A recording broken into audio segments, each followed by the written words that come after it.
if I have a brain tumor and I take the drug versus I don't take the drug, what's the difference between prolonged life and symptoms? It's a little hard to be absolutely sure of that in a phase 2 trial. But what we've seen is apparent improvement in survival of many, many months.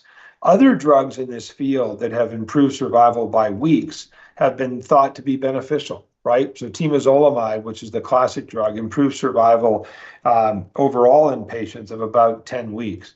That was something that was published in the New England Journal of Medicine and was something that was approved and now is given to most patients with this disease.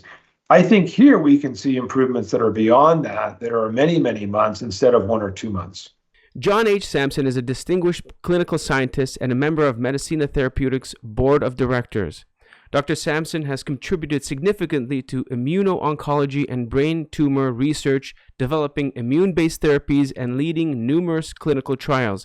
He has published over 270 peer-reviewed papers in prestigious journals. His research focuses on innovative approaches to brain tumor infusion and immunotherapies. Thank you so much for joining us, Mr. Sampson. My pleasure. So today we'll be talking about a potential treatment for recurring glioblastoma, or brain cancer in layman's terms, called MDNA55. So to start off with, cancer is a terrible disease, and all types of cancers are potentially life-threatening, but there are treatments available to patients that give them a fighting chance to beat the disease. That is not the case with brain cancer. Why is brain cancer so hard to treat compared to other cancers to begin with? So brain cancers do have a spectrum, and some of them are benign and they're well circumscribed, and those ones can be treated surgically. But the ones that Medicina has developed treatment for, glioblastoma, are not like that. So glioblastoma has fingers that really infiltrate throughout the brain, and so surgical therapies or even focused radiation is unable to treat those to a curative level. There are some chemotherapies and some other approaches, but those tend to be ineffective as well, mostly because these tumors are very heterogeneous. They're heterogeneous in their cell populations, heterogeneous in their genetics, and so they are truly a chameleon in that sense. And so a particular therapy oftentimes is unable to treat the entire tumor. Sorry, what does heterogeneous mean? Heterogeneous means that every cell or every genetics of every cell is very different. This was actually discovered even decades ago when they started to look under the microscope and look at the chromosomes. When you look at the chromosomes, even the chromosomes from one cell in a glioblastoma to another cell in a glioblastoma look different. Sometimes there's whole portions of a chromosome that are missing, and that might be missing in one cell, but maybe not missing in another cells. So a simple way of thinking about that is they're just different. The cells are different. Got it. So MDNA55 comes into the picture. Can you describe how MDNA55 works? Sure. So MDNA55 is what we call a targeted toxin, or some might call it even an immunotoxin. It's a drug that combines sort of a targeting agent, this one targeting IL-4 receptor, and an agent that is cytotoxic to the tumor cell. What happens with this particular drug is those two components work in tandem to target the tumor cell and then get internalized into the cell. Because IL-4 is fairly ubiquitously expressed in tumors and among tumors, it becomes a very good target for any particular drug.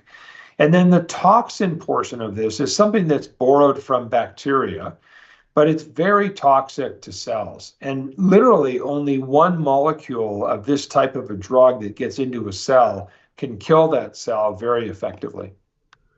So you borrowed a piece or like a molecule from a bacteria, and then you infuse it into the cell. Can you elaborate on that? How did that work?